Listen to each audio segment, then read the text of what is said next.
सिकंदर जब भारत विजय यात्रा पर निकला तब उसने अपने गुरु अरस्तु से कहा, मैं भारत विजय के पश्चात जब वापस आऊंगा उस समय वहां से आपके लिए क्या उपहार लाऊं?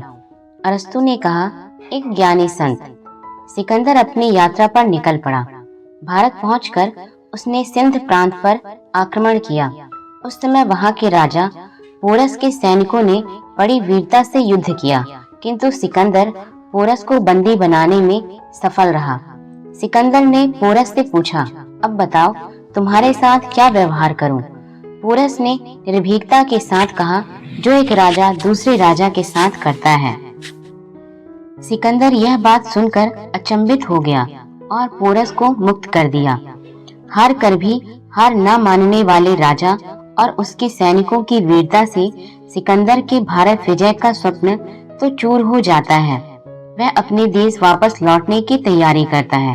तभी अरस्तु की बात याद आती है। वह सोचता है, भारत विजय तो नहीं कर सका, लेकिन यहाँ से एक ज्ञानी संत तो अपने देश लेता जाऊं। अपने कुछ सैनिकों को लेकर सिकंदर किसी घने जंगल में रहने वाले एक ज्ञानी संत के पास पहुंचा। सिकंदर ने संत से अपने देश चलने का आग्रह किया और कहा, आप यहाँ कितनी दरिद्रता से जीवन यापन कर रहे हैं। हम धन, पद, ऐश्वर्य, आप जो चाहेंगे सब देंगे। संत ने कहा, मुझे शांति, संतोष, ज्ञान का अक्षय राज्य प्राप्त है। मैं तुम्हारे देश नहीं जाऊंगा। यह सुनकर सिकंदर क्रोध में आ गया और म्यान से तलवार निकालकर संत से बोला, यदि आप नहीं चलेंगे तो आपका सिर धड़ से अलग कर दूंगा। संत मुस्कुराने लगे और बोले, मैं अविनाशी आत्मा हूँ। शरीर को तुम नष्ट कर सकते हो जो मुझसे अलग है। सिकंदर संत की निर्भीक वाणी सुनकर हैरान हो जाता है। उस दिग्विजयी की तलवार म्यान में चली जाती है।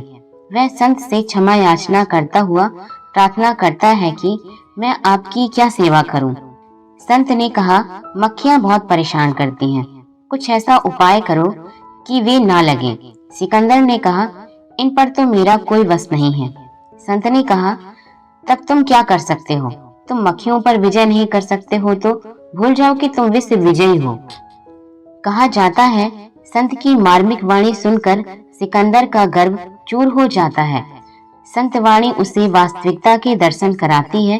विजेता सिकंदर एक संत से हारकर निराश चित्त अपने देश के लिए वापस लौट पड़ता है, किंतु रास्ते में ही उसकी मौत हो जाती है। कहावत है, इकट्ठे कर जहां के जर सभी मुल्कों के माली थे, सिकंदर जब गया दुनिया से दोनों हाथ खाली थे।